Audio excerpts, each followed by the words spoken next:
السلام علیکم ورحمۃ اللہ وبرکاتہ نحمده ونصلی علی رسولہ الکریم اما بعد فاعوذ باللہ من الشیطان الرجیم بسم اللہ الرحمن الرحیم رب اشرح لی صدری ویسر لی امری واحلل عقدۃ من لسانی یفقہوا قولی۔ رمضان اللہ کا چنا ہوا مہینہ ہے، تمام مہینوں سے افضل، ہم سب کے لیے باعث رحمت، جس میں رحمت کے دروازے کھول دیے جاتے ہیں، جنت کے دروازے کھول دیے جاتے ہیں اور جہنم کے دروازے بند کر دیے جاتے ہیں، اور نیکیوں میں آگے بڑھنے کے لیے سب کو پکارا جاتا ہے۔ یا باغی الخیر اقبل، اے خیر کے چاہنے والے، اے خیر تلاش کرنے والے، اے خیر کے شائق شوقین، آگے بڑھو۔ ویا باغی الشر اقصر، اور اے شر چاہنے والے، اے برے کام کرنے والے، برائی کے طلبگار، اقصر کمی کر دو، رک جاؤ، سٹاپ اٹ۔ رمضان تبدیلی کا مہینہ ہے، رمضان اللہ کے قریب ہونے کا مہینہ ہے۔ ہم سب اس وقت اپنے آپ سے پوچھیں کہ یہ رمضان میرے لیے ایک یونیک رمضان کیسے ہو سکتا ہے؟ زندگی میں ہم نے کئی رمضان دیکھے ہیں، رمضان ہر سال لوٹ کر آتا ہے، یہ ہمارے لیے کوئی نئی چیز نہیں، لیکن آخر وہ کیا بات ہے، وہ کیا خاص چیز ہے کہ جو ہمیں اس رمضان میں حاصل کرنی، جو ہم نے اب تک حاصل نہیں کی؟ ہم اس رمضان میں اپنے لیے کیا چاہتے ہیں؟ میرے لیے وہ کون سا سب سے اہم ترین گول ہے؟ میرے لیے رمضان کے اعتبار سے وہ کون سی ٹاپ پرائرٹی ہے؟ وہ کون سی ایک خاص چیز ہے کہ جس پر میں نے کام کرنا ہے پورا رمضان، اور پھر اینڈ پر دیکھنا ہے کہ کیا وہ چیز میرے اندر آئی ہے یا نہیں؟ رمضان تو چونکہ رحمتوں کا مہینہ ہے، رحمت کے دروازے کھلتے ہیں تو ہر طرف سے خیر و بھلائی آتی، آپ بہت کچھ سمیٹ سکتے ہیں، لیکن بہت ساری چیزیں ایک خاص چیز کی طرف انسان کو لے جاتی ہیں، اور وہ چیز کیا ہے؟ اللہ کے مزید قریب ہونا، اللہ کی قربت، تقرب اللہ، اللہ کے قریب ہونا، روزہ رکھ کر اللہ کے قریب ہونا، تراویح پڑھ کر اللہ کے قریب ہونا، دعا کے ذریعے اللہ سے قریب ہونا، ذکر کے ذریعے، صدقہ خیرات کے ذریعے، ہر چھوٹی اور بڑی نیکی اور خیر اور بھلائی کے کام کے ذریعے، کچھ بھی میں کروں، میرا مقصود، میرا مطلوب، میرا گول کیا ہو کہ اس کے ذریعے مجھے کیا ملے، کیونکہ انسان جب محنت کرتا ہے، کوشش کرتا ہے، تو یقیناً اس کا کوئی بدلہ چاہتا ہے، کوئی صلہ چاہتا ہے۔ مثلاً آپ کسی بھی چیز کی طرف جا رہے ہوتے ہیں، کوئی بھی سفر اختیار کرتے ہیں، تو آپ کی کوئی منزل ہوتی ہے جہاں آپ کو پہنچنا ہوتا ہے۔ مثلاً آپ گھر سے نکلے، یہاں آنے کے ارادے سے آپ نے اپنی گاڑی انہی سڑکوں پہ ڈالی اور ایک خاص جگہ پر آ کر پہنچے۔ اگر یہ ایڈریس آپ کو معلوم نہ ہوتا تو خواہ آپ 1 گھنٹہ بھر گاڑی چلاتے، آپ یہاں نہیں پہنچ سکتے تھے۔ تو یہاں پہنچنے کے لیے سب سے پہلی چیز کیا کہ آپ نے راستہ معلوم کیا اور منزل کا پتہ لگا کر وہاں پہنچے۔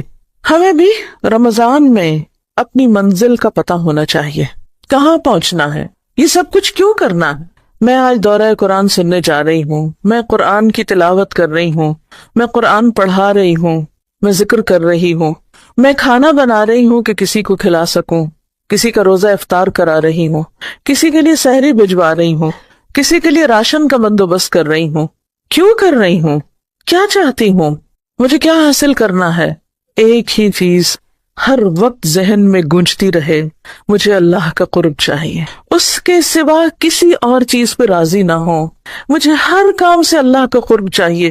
جب روزہ رکھ رہے ہوں، سحری کے لیے اٹھے، نیند سے آنکھ نہیں کھل رہی، تھکے ہوئے ہیں رات کے، لمبا قیام کر کے سوئے، اب اٹھا نہیں جا رہا، کیوں اٹھنا ہے؟ کس کے لیے اٹھنا ہے؟ اللہ کے لیے اٹھنا ہے۔ اس تکلیف سے، نیند توڑنے سے کیا چاہیے؟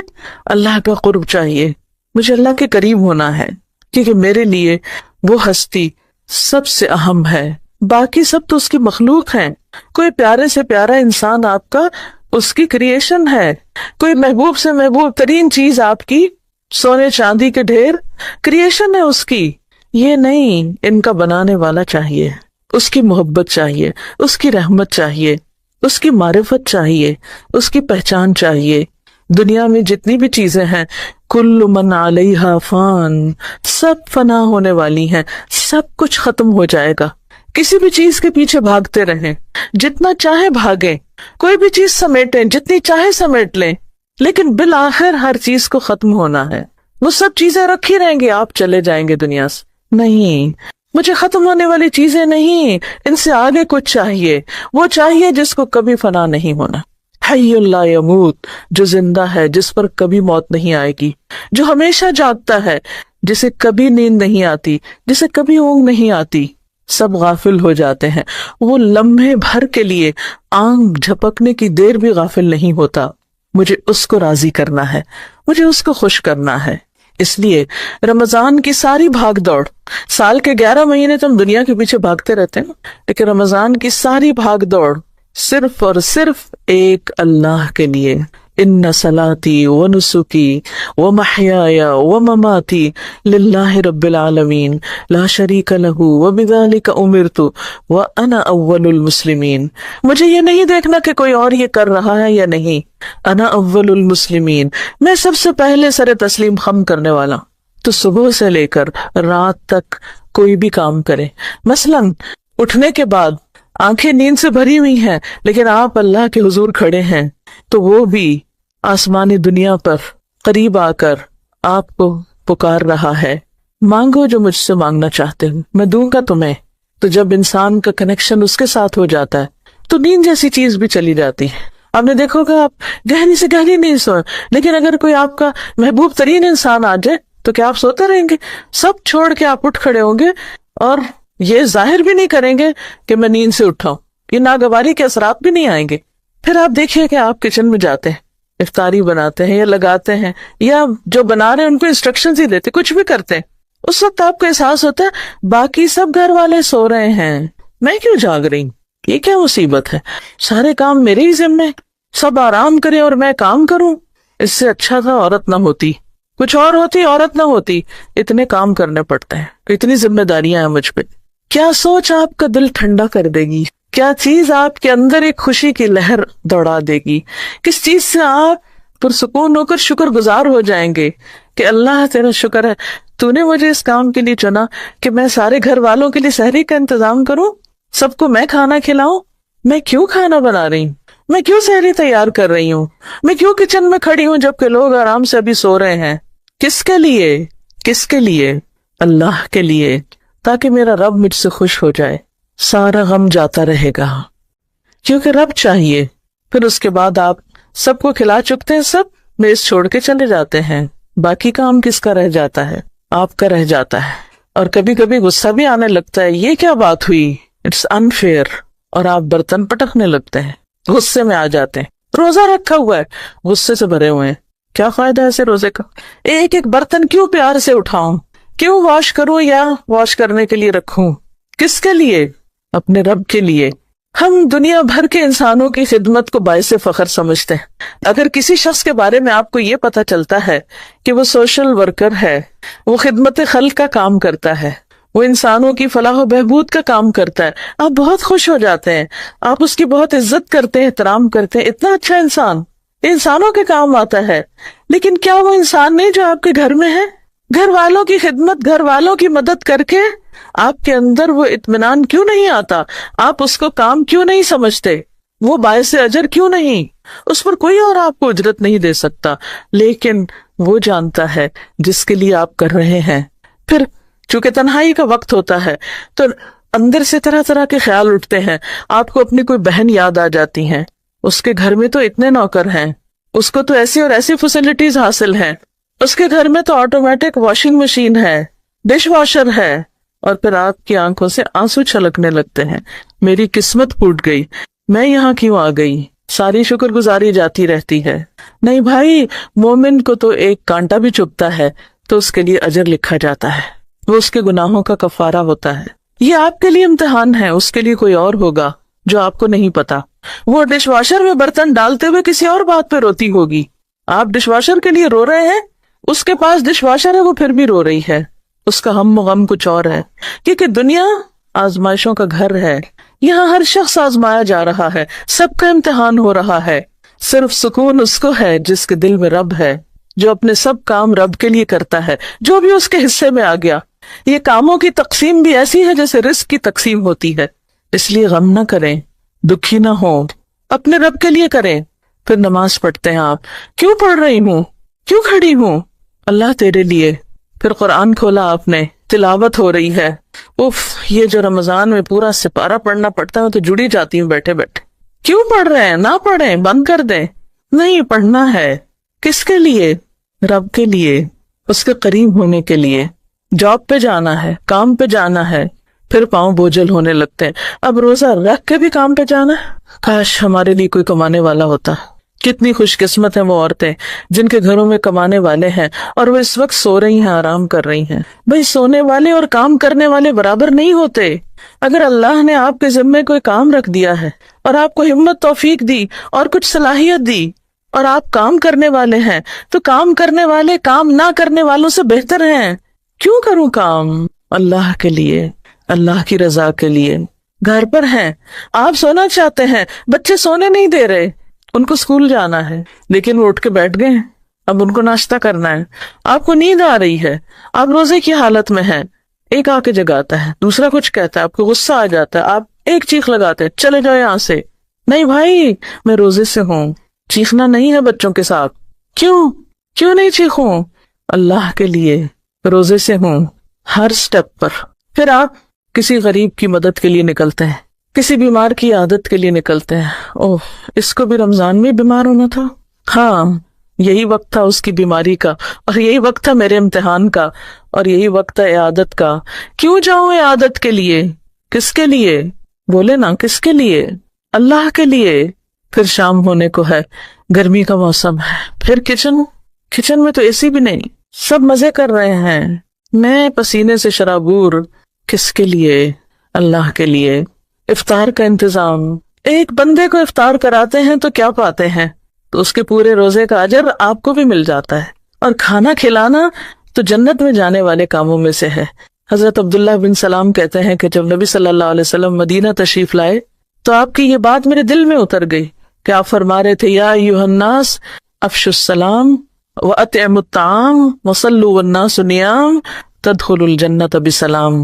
اے لوگو, سلام کو عام کرو, سلام کو رواج دو, لوگوں کو کھانا کھلاؤ, اور جب لوگ سو رہے ہوں تو نماز پڑھو. سلامتی کے ساتھ پیسفلی جنت میں داخل ہو جاؤ گے, امن کے ساتھ. سلام ہر ایک کو, جس کو پہچانتے ہو, جس کو نہیں پہچانتے, سب کو سلام. اس سے آپ سارے لوگوں کے ساتھ, صرف اپنے رشتہ دار اور دوست نہیں, سب لوگوں کا حق دے رہے ہیں, سب آپ سے امن میں ہیں. پھر کھانا کھلا رہے ہیں, لوگوں کی تکلیف بھوک دور کر رہے ہیں, اور پھر اللہ کا حق بھی دے رہے ہیں. تو جو شخص بندوں کا حق اور اللہ کا حق دیتا ہو, دنیا میں بھی اس کے دل میں سکون ہی سکون ہوگا, اور آخرت میں بھی امن ہی امن, چین, سکون. تو اس لیے کسی بھی کام کے آنے پر, کسی بھی کام کے کرنے پر پریشان نہ ہوا کریں. یہ سب کچھ کیوں, کس کے لیے؟ اور خصوصاً اس رمضان میں بار بار اس کی پریکٹس کرنا ہے. میرا یہ سب کچھ اللہ کے لیے. ان صلاتی, بے شک میری نماز, و نسکی, اور میری قربانی, و محیایا, اور میری زندگی, و مماتی, اور میری موت, للہ رب العالمین, سب اللہ رب العالمین کے لیے ہے, سب اس کے لیے ہے, اس کے نام ہے. ہماری مشکل یہ ہے کہ ہم بندوں کے پیچھے بھاگتے ہیں, ہم انہیں خوش کرنے کی کوشش میں لگے رہتے ہیں, ان کو امپریس کرنے کی کوشش میں لگے رہتے ہیں, لیکن نتیجہ ہم سب نے دیکھ لیا نا, کچھ ملتا ہے ان سے. وہ بیچارے دیں بھی تو ہماری توقعات کا لیول تھوڑا اور اوپر ہو جاتا ہے. وہ وہاں دوڑ بھاگ کے پہنچتے ہیں تو ہم تھوڑے اور اوپر چڑھ چکے ہوتے ہیں کہ نہیں یہاں تک آ جاؤ. وہ ہوتا ہے نا کہ جیسے پہاڑ پہ اگر دو لوگ چڑھ رہے ہوں تو نیچے والے نے اوپر والے کو میٹ کرنا ہو, تو بائی دا ٹائم نیچے والا اوپر والے تک آتا ہے وہ تھوڑا اور اوپر جا چکا, پھر آپ کہتے ہیں اچھا میں بھی ذرا اوپر اور چڑھ جاؤں. جب تک آپ اس تک پہنچتے وہ تھوڑا اور اس کا نخرہ بڑھ چکا ہوتا ہے, اور آپ تھک ہار جاتے ہیں. اس کو پاتے پاتے بندوں کے پیچھے دوڑنا چھوڑیے, اپنے رب کو راضی کر لیجئے. اگر رب راضی ہو گیا تو بندے بھی ہو جائیں گے. ان الذین آمنوا وعملوا الصالحات سیجعل لهم الرحمن ودا. جو لوگ ایمان لائیں, اچھے اچھے کام کریں, رحمان ایسے لوگوں کے لیے دلوں میں محبت پیدا کر دے گا. آپ رب کو راضی رکھیں, سارا جگ آپ سے راضی ہو جائے گا. اور اگر پھر بھی نہ ہو, کوئی شکایت ان کو رہ بھی جائے, تو فکر کی ضرورت نہیں, اس لیے کہ ہماری زندگی کا مقصد بندوں کو راضی کرنا نہیں ہے. ہماری زندگی کا مقصد اپنے رب کو راضی کرنا ہے. اور جب ہم بندوں کو بھی راضی کریں تو اس لیے کریں کہ اس سے بھی رب راضی ہو. میں اپنے روٹھے ہوئے شوہر کو کیوں مناؤں, میری بھی تو کوئی عزت ہے.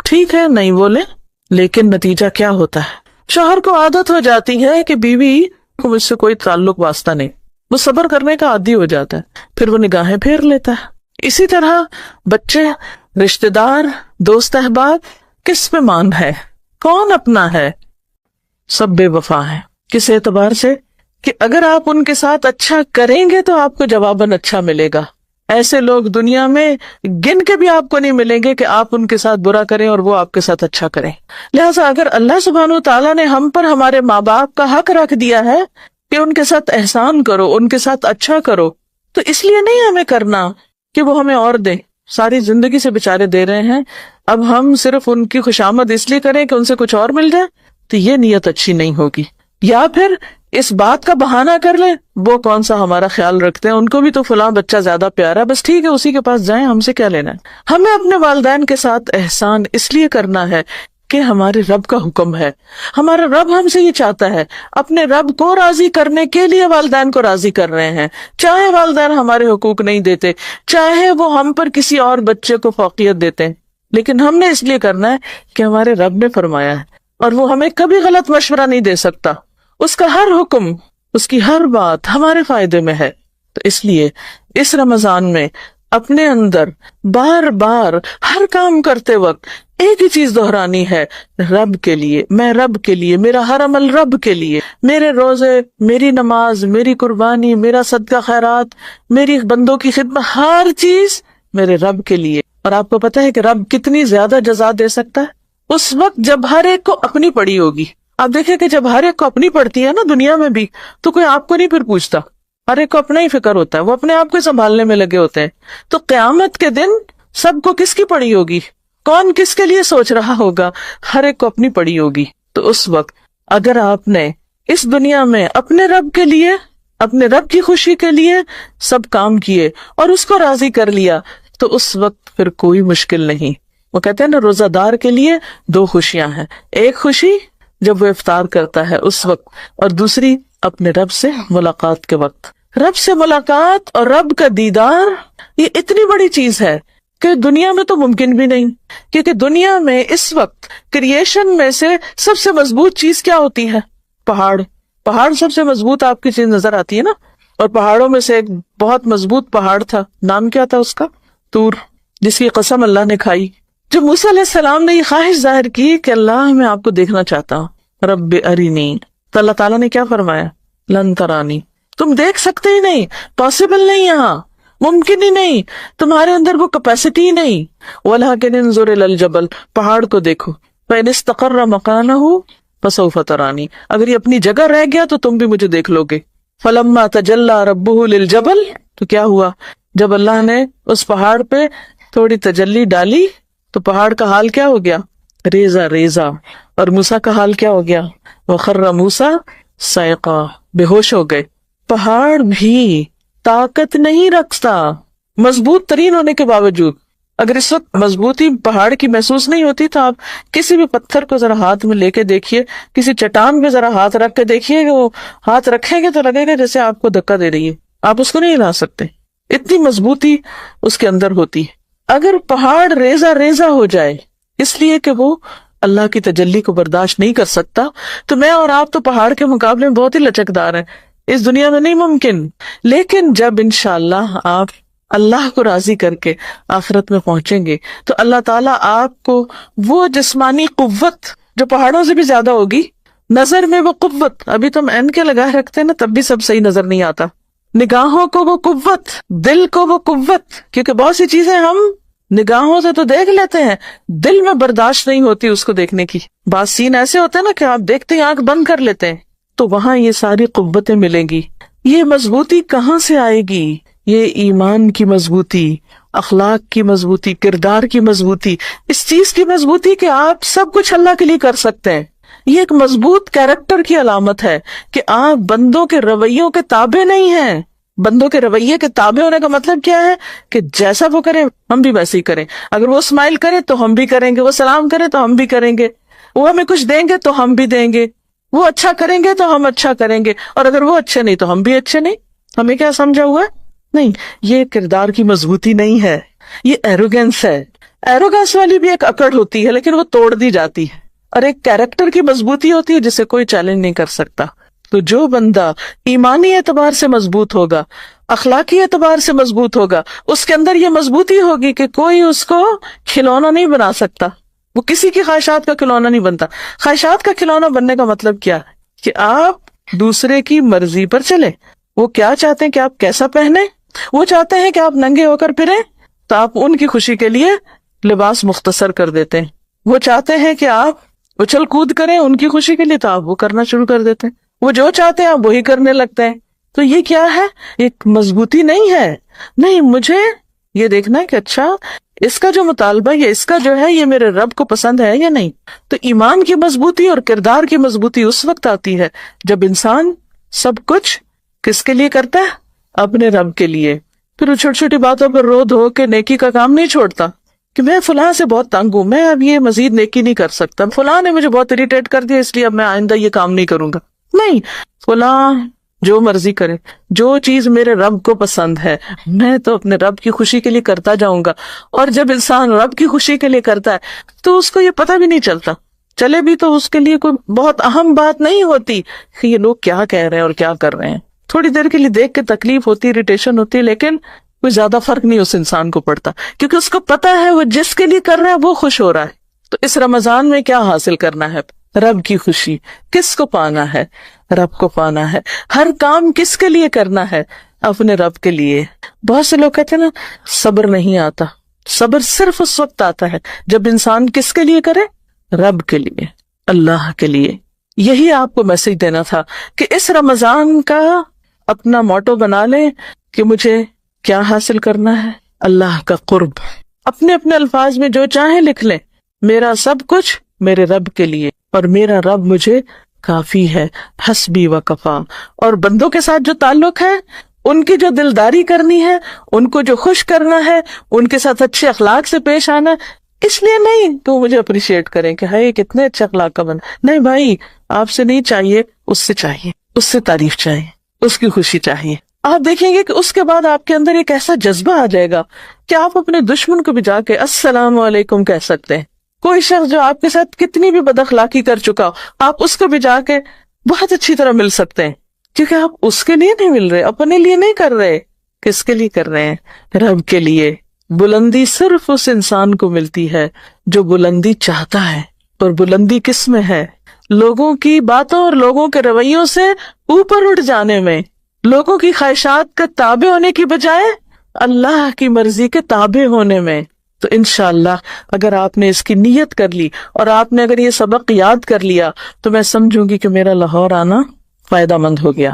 میں صرف ایک پیغام دینے آئی ہوں, اور وہ کیا کہ اس رمضان میں اپنے رب کو پالیں, اس کے قرب کی لذت پالیں اور اس کی محبت کا لطف اٹھا لیں. ہر غم سے بے نیاز ہو جائیں گے کیونکہ جو اللہ کے دوست ہوتے ہیں, اللہ کا وعدہ ہوتا ہے الا ان اولیاء اللہ لا خوف علیہم ولا هم يحزنون. یہ نہیں کہ یہ اچانک کوئی آخرت میں ہو جائے گا, یہ یہاں سے پریکٹس کرنی ہے اللہ کا دوست بننے کی کہ دل میں کوئی غم نہ رہے, ہمیشہ پر امید رہیں, اس سے مانگتے رہیں, اس کی طرف دوڑتے رہیں, اس کی خوشی کے لیے ہر ایک کے کام آئیں, دوست کے بھی, دشمن کے بھی, اپنے کے بھی, پرائے کے بھی, ہر ایک کے ساتھ اچھا. رمضان آیا ہی اس لیے ہے کہ ہمارے اندر یہ تبدیلی آ جائے.